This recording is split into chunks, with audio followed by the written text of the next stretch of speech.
महोश की आंखों से आंसू जारी थे और वह गड़गड़ाकर बता रही थी कि वो सीढ़ियों से गिर गई है। फील्ड गिरने की वजह से उसका बच्चा हमल के दौरान ही मर गया है और डॉक्टर ने बताया है कि तुम कभी माँ नहीं बन सकती। ये कहते ही उस पर जैसे बेहोशी तारी हो गई हो, वह वही जमीन पर ही ढेर हो गई।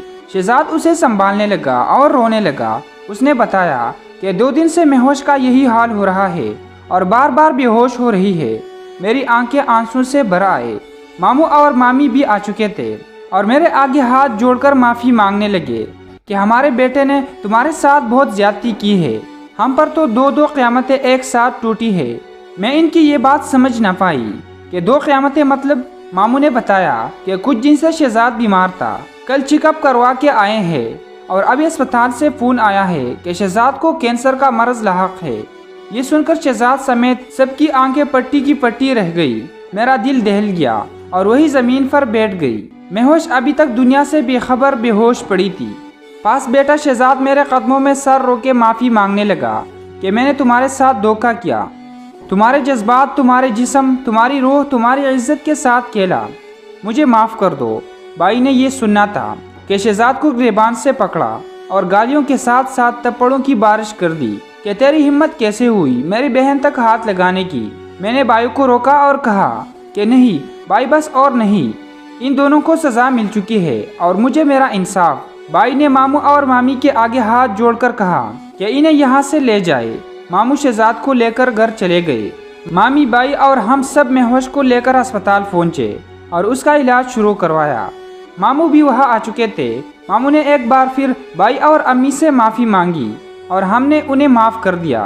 भाई ने मामू को बताया कि हम कल सुबह हमेशा के लिए लाहौर जा रहे हैं। मामू ने भी अफसरदा दिल के साथ रजामंदी दिखाई। महोश को होश आ गया था और अब उसे घर ले जा सकते थे। सब घर वापस आए और कुछ ही देर में सो गए। मैं कमरे में लेटे लेटे सोचने लगी कि अल्लाह किसी की आह राई का नहीं जाने देते।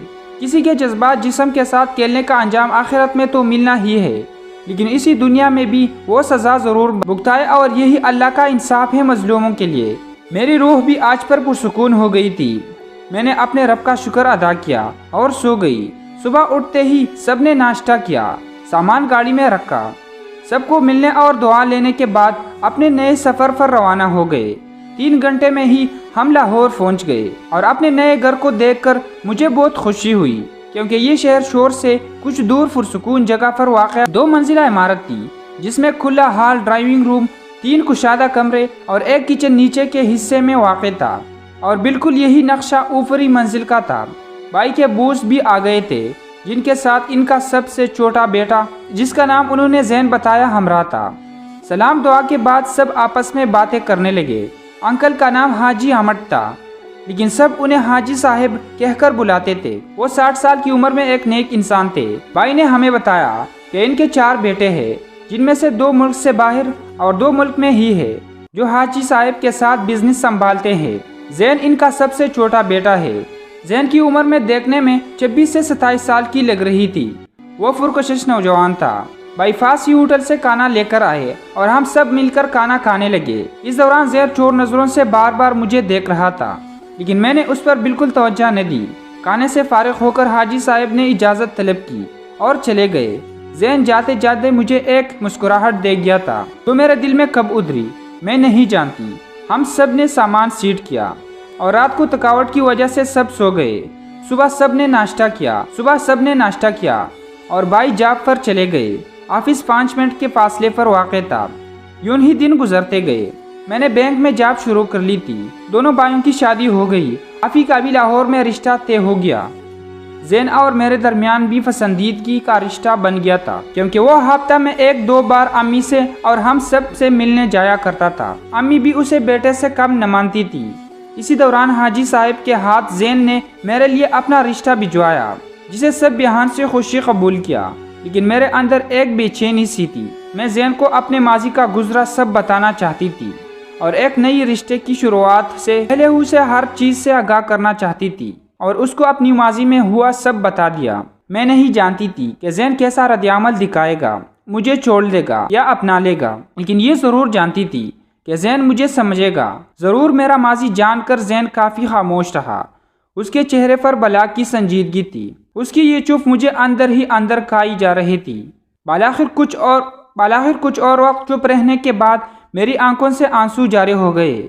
میں سمجھ گئی کہ زین میرے ساتھ زندگی بسر کرنے میں خوش نہیں ہے کہ تبھی زین کے ہاتھ نے مجھ پر گرفت مضبوط کی اور مجھے اپنے سینے سے لگا لیا۔ اس نے مجھے کہا کہ میں تو اپنا دل پہلی نظر میں ہی تمہیں دے بیٹھا تھا، جب میں تمہارا نام تک نہیں جانتا تھا۔ آج تو میں تم سے ارب پیار کرتا ہوں۔ یہ سب کچھ جاننے کے بعد بھی ایک پل کے لیے بھی